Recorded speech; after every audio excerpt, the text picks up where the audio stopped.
Welcome to the debate. Today, we're examining the unprecedented geopolitical rupture following the February 2026 joint U.S. and Israeli decapitation strikes. These strikes, as we know, killed Iran's supreme leader, Ayatollah Ali Khamenei, along with a cadre of top military commanders. Now, our discussion today is grounded in recent geopolitical, intelligence, and economic analysis. We're drawing from the TRT World Research Center, the Institute for National Security Studies, the Atlantic Council, UK Parliament intelligence reports, and various global economic monitors. And the core question before us is really this. Following decades of structural rigidity, does the death of the supreme leader and the severe degradation of Iran's military and nuclear assets signal the fatal systemic collapse of the Islamic Republic? Or will this existential crisis trigger a pragmatic, security-driven consolidation that ensures the regime's survival? I argue that the compounding losses of the ultimate unifying figure, the degradation of nuclear and military deterrence, and a fragmented regional proxy network, represent an unrecoverable structural collapse for the regime. And I argue that the Islamic Republic is fundamentally built for institutional survival rather than popularity. This specific crisis will force an authoritarian consolidation under the Islamic Revolutionary Guard Corps, leveraging global economic cost and position to ensure that the state endures.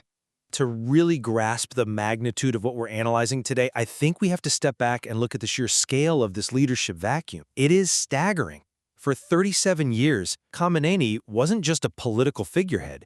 He functioned as both the theological compass and the absolute command nerve of the entire Iranian system. I mean, he was the glue holding the domestic factions and the regional proxy network together. The loss is monumental. There's no question about that. It's the ultimate black swan event for Tehran. Exactly. And the timing could not possibly be more disastrous for them. If you look at the timeline over just the last 2 years, the compounding damage is, well, it's unprecedented. First, you have the May 2024 death of hardline President Ibrahim Raisi in that helicopter crash, which instantly removed the most obvious, groomed successor. Then, the state endures severe conventional military degradations during the June 2025 conflicts. And now, these early 2026 decapitation strikes haven't just eliminated Khamenei, they wiped out the top military brass. We're talking about IRGC Commander Hussein Salami and the Armed Forces Chief Mohammad Bahari. Right. The command structure took a direct, devastating hit. Right. So what we are looking at is a complete leadership void at the exact moment the state requires absolute, unquestioned unity. They are facing explicit calls from the United States for regime change, their regional proxy network is essentially missing in action, and they have no structured, agreed-upon succession plan.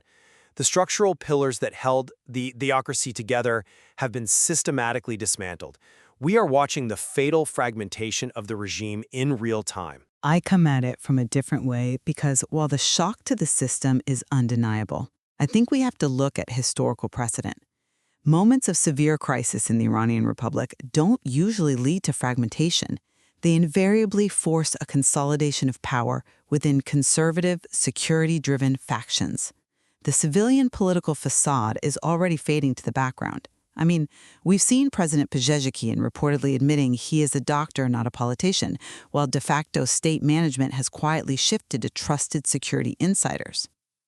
But relying on security insiders doesn't solve the legitimacy crisis at the very top of the theocratic structure. It doesn't solve the theological legitimacy, no, but it solves the functional survival of the state. We really cannot underestimate the sheer institutional weight of the Islamic Revolutionary Guard Corps. Even with the loss of top commanders, the IRGC still retains between 150,000 and 190,000 active troops. And that's to say nothing of the Bajish, their massive volunteer paramilitary militia deployed across the country to maintain internal order. Beyond manpower, the IRGC holds absolute monopolies over critical sectors of the Iranian economy, from construction to telecommunications. They are the ultimate kingmaker. A kingmaker that currently has no king to crown without tearing the system apart. But their priority has fundamentally shifted. It is no longer about winning a conventional military confrontation or, maintaining strict theological purity. It's about what military strategists call cost imposition. They are using geography, global trade routes, and energy markets as leverage to force the international community to demand an exit from the war. That survival instinct is what will guide them through this transition. You're touching on something crucial with the idea of a transition, but the mechanics of legally replacing the supreme leader highlight exactly why that survival is no longer guaranteed. Legally, the Assembly of Experts, which is essentially an 88-member clerical body, tasked with choosing the next leader, is bound to select a successor as soon as possible. But their pool of unifying, consensus-building candidates has been utterly decimated. Which inevitably pushes the conversation toward Muqtada Khamenei. Exactly. The 56-year-old son of the supreme leader is now at the forefront, but elevating him presents a fatal ideological contradiction for the state. Think about the foundational mythology of this regime. The entire 1979 Islamic Revolution was explicitly fought to overthrow the dynastic, hereditary rule of the Pahlavi monarchy. Installing the son of the supreme leader risks immense, perhaps uncontrollable backlash. You mean from the reformist public who already oppose the regime? Not just the public. It risks backlash from the traditional Shiite clerical establishment in Qum, who view hereditary succession as fundamentally un-Islamic and a complete betrayal of the revolution's core ethos. And if the Assembly of Experts balks at Mostabah because of that dynastic taboo and turns to the bureaucratic alternative, say, Ayatollah Alireza Arafi, they install a 67-year-old cleric who completely lacks the deep security ties necessary to command the military establishment. They are caught in a trap. I see the trap on paper, but in an existential crisis, ideological orthodoxy takes a back seat to institutional survival. You rightly point out the dynastic taboo surrounding Mostabah, but he actually wields immense behind-the-scenes influence and has deep entrenched ties to the IRGC and the besieged militia. He actually represents a necessary pivot for the regime. A pivot away from the very revolution that legitimizes them? Yes, a calculated compromise. With the backing of the security establishment, a younger leader like Mujtaba could rely on the IRGC to maintain a firm authoritarian grip on the state, while simultaneously softening the rigid social doctrines that have caused so much domestic unrest. They might even explore limited economic re-engagement to stabilize their spiraling sanctioned economy. It is a sacrifice of strict theological orthodoxy in exchange for systemic continuity.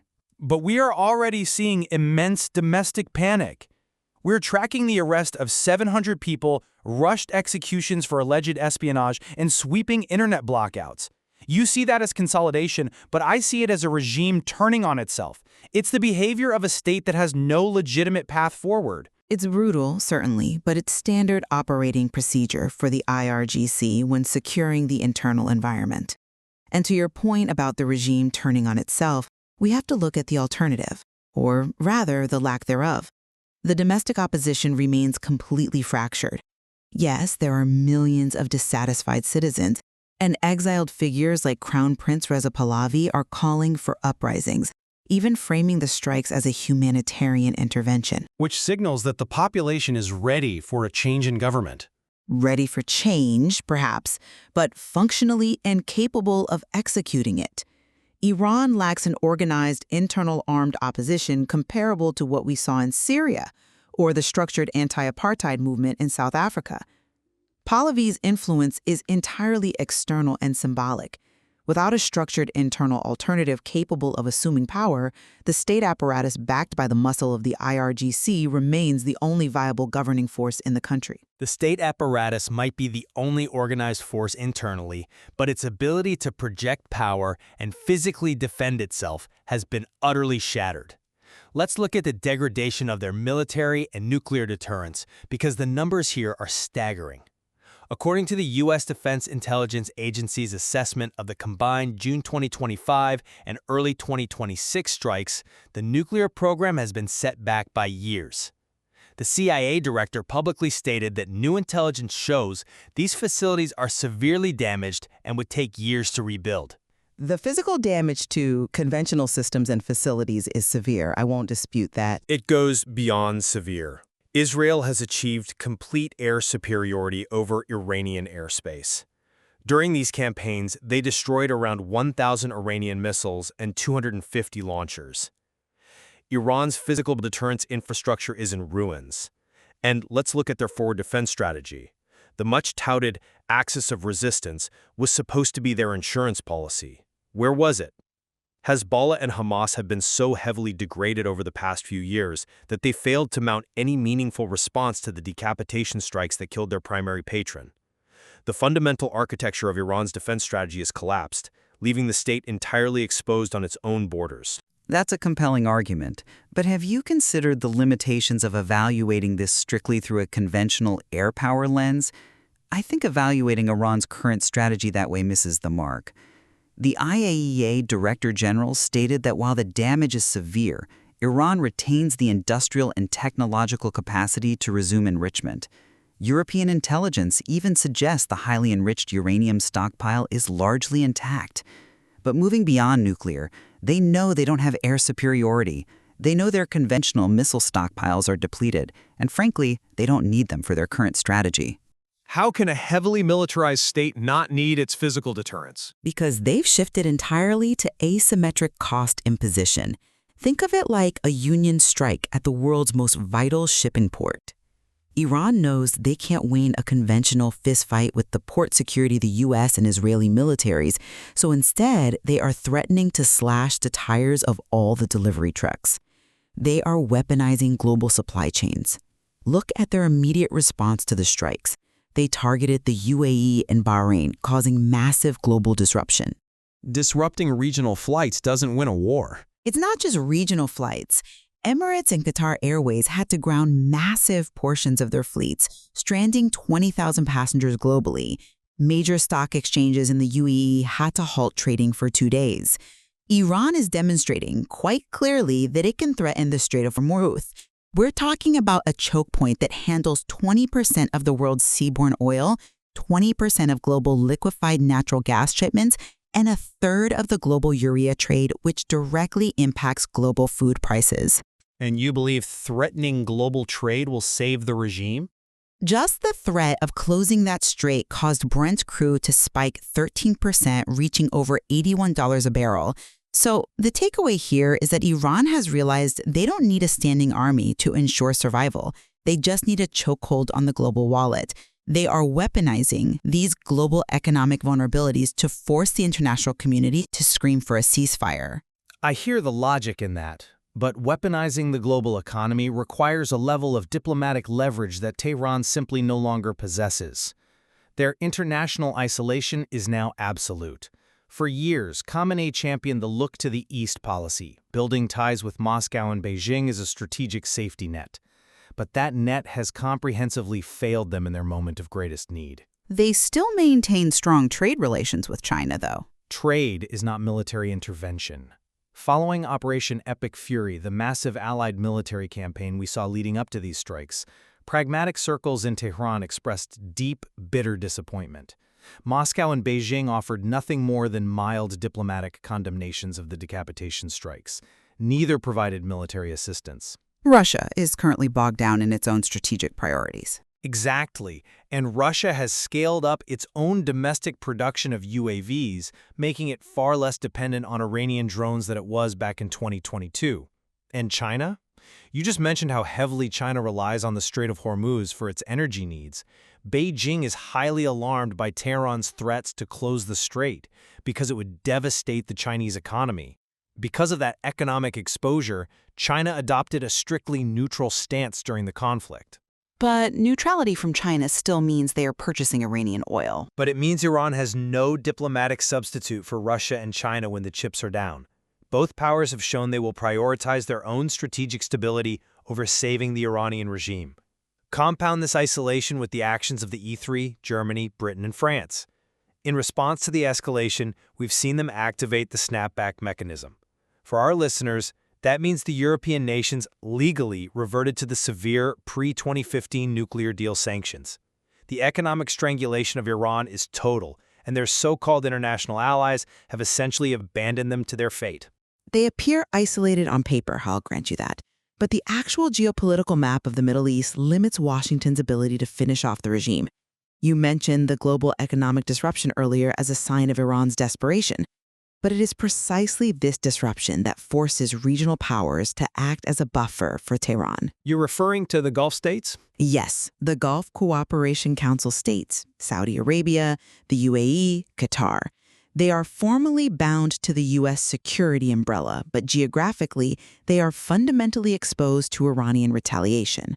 Over the last few years, they've been trying to rebuild diplomatic relations with Iran because they understand that an extended conflict directly threatens their own economic survival. But those economies are booming compared to Iran's. They are booming, but they are fragile. Think about Saudi Arabia's Vision 2030, their massive multi-trillion-dollar pivot away from oil dependency into tourism and technology. Think about Dubai's entire financial and real estate ecosystem, or Qatar's massive LNG export infrastructure. All of these economic engines rely entirely on regional stability and foreign investor confidence. When Iranian missiles hit near the UAE and local stock markets halt trading, those GCC states are immediately pressured to push Washington toward de-escalation. They cannot afford for the U.S. or Israel to pursue a protracted regime change war in their backyard. That implies the Gulf states have enough leverage over Washington to stop a campaign that Israel is already executing. They have the leverage of the global energy market. Furthermore, despite Tehran's obvious disappointment with the level of military support from the East, the Iran-Russia-China partnership persists because there is no viable alternative for any of them. China continues to purchase roughly 90% of Iranian oil exports, moving it through complex evasion networks and smaller independent refineries. That shadow oil trade is the primary economic lifeline for the regime. As long as that crude flows eastward, the Iranian state has the capital it needs to pay the IRGC, maintain the internal security apparatus, and weather this storm. Let me pull these threads together because if we look at the totality of the evidence, I believe the Islamic Republic has reached a point of terminal decline. The sheer compounding weight of a decapitated leadership without a viable, unifying successor creates an impossible internal crisis. If they elevate a dynastic figure like Mojtaba Khamenei, they shattered the foundational anti-monarchist ideology of the 1979 revolution, alienating both the public and the crucial clerical establishment. Which is a risk, but one they will take. But they are taking that risk while completely exposed. When you combine this profound internal illegitimacy with a crippled nuclear infrastructure, decimated conventional military forces, and an utterly ineffective regional proxy network that failed to defend its own command center, the structural collapse of the regime's systemic power is undeniable. The state is fragmented, diplomatically isolated, and fundamentally incapable of restoring the deterrence it relied upon for 4 decades. Look, if we strip all this down to its core, my argument is simply this. The regime cares about survival over ideology. The severe nature of this decapitation crisis will serve to catalyze an authoritarian consolidation under the Islamic Revolutionary Guard Corps. By leading into a younger, pragmatic figurehead backed by the security establishment, the regime can maintain its grip on power. More importantly, Iran realizes it can't win a conventional war, so it is successfully shifting the battlefield. By weaponizing global economic vulnerabilities, specifically by threatening energy flows to the Strait of Hormuz and disrupting international aviation, Iran is executing a masterclass in cost imposition.